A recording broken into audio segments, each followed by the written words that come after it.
Have you ever asked, what if you can't tell whether you're lazy or burned out? You set the alarm for 5 a.m.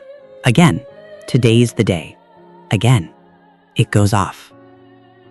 Your body feels like it's filled with wet sand. Your mind just blank static.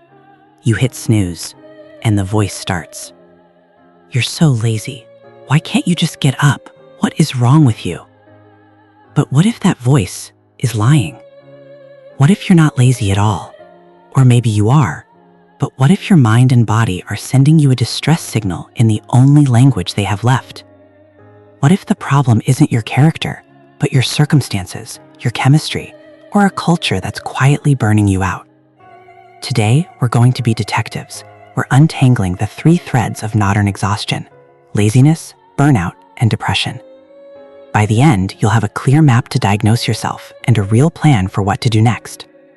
But before we go on, let's do a test. Like and subscribe.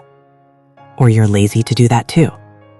From the outside, laziness, burnout, and depression are perfect impersonators. Low energy, zero motivation, procrastination, avoidance.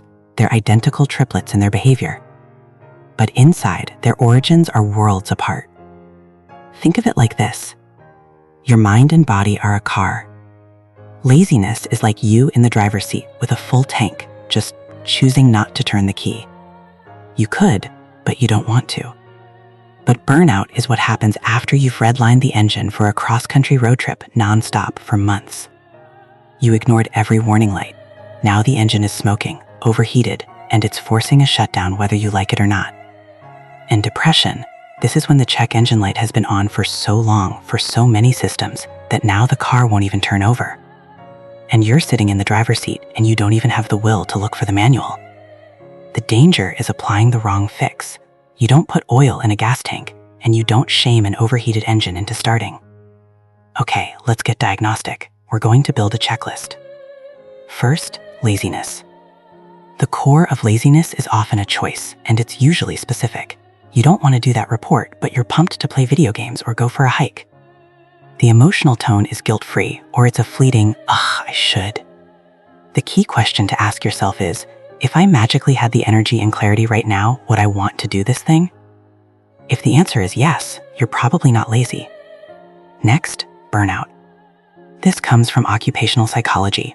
Burnout isn't a feeling, it's a syndrome with 3 official dimensions identified by researcher Christina Masloch. 1, exhaustion. Not just I'm tired, but a deep soul-level depletion. I can't. 2, cynicism and detachment.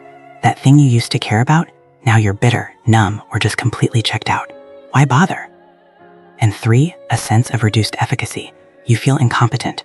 You think, I'm bad at my job now, I can't get anything right. The scope of burnout is usually work or caregiving specific. You might be a shell at your desk, but you can still laugh with friends on the weekend. The telltale sign? It built up over time.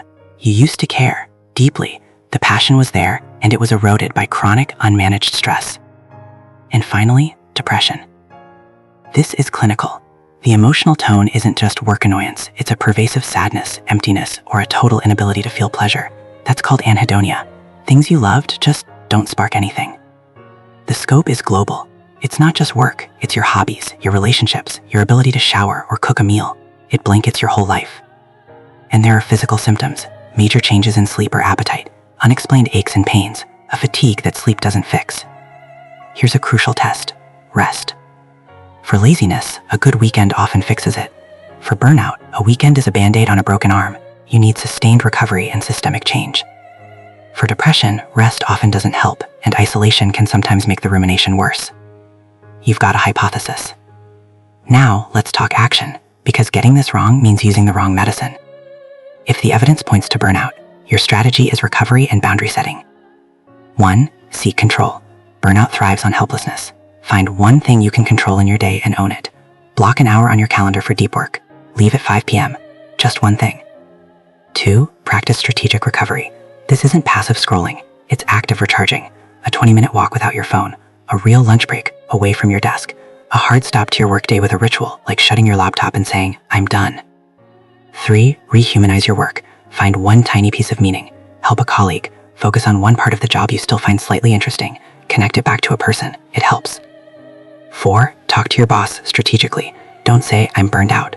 Frame it for sustainability. To deliver my best work long term, I need to X. Maybe that's no emails after 7 or delegating one task.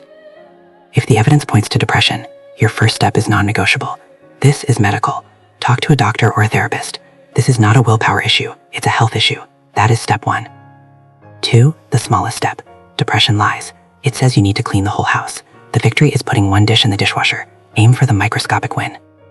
3. Movement and light. This is non-negotiable medicine. A 10-minute walk outside. Stand in the sun. Your brain chemistry needs the signal. 4. Connection over isolation. Tell one safe person. You don't need a soliloquy, a text. Hey, I'm really struggling with my mental health lately. Break the silence. If it truly is a pattern of laziness, habit, your strategy is behavior design. 1. The 5-minute rule. Commit to the task for just 5 minutes, often starting as the entire battle. 2. Examine the why.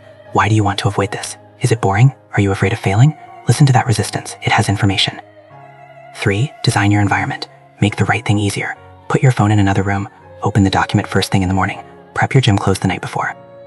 The most insidious trick our brain plays is taking a systemic problem, a toxic job, a chemical imbalance, a society that glorifies burnout, and convincing us it's a personal flaw. You're lazy. You're weak. But you weren't lazy when you started. You cared. You had energy. Something happened. Your job right now is not to bully that old version of yourself back to life. It's to be a compassionate detective for the person you are today, to listen, to diagnose, and to apply the correct, merciful fix. The goal isn't to never rest. The goal is to have a rest that actually restores you, to have work that doesn't demand your soul, to know the difference between a day off and a breakdown. Laziness whispers, I don't want to. Burnout screams, I can't keep going like this. Depression sighs, I don't want to be. Your only task today is to listen. Which one is speaking? If this resonated with you, like and subscribe, but don't go without letting me know in the comments. Just drop the word lazy, burned, or blank, whichever one felt most familiar. Let's break the shame by naming it. And if you think one person needs to hear this today, share it. Because the first step out of the fog is realizing you're not broken. You're a human being in a world that's very good at making us forget what that means. Thanks for listening. Take care of yourselves out there.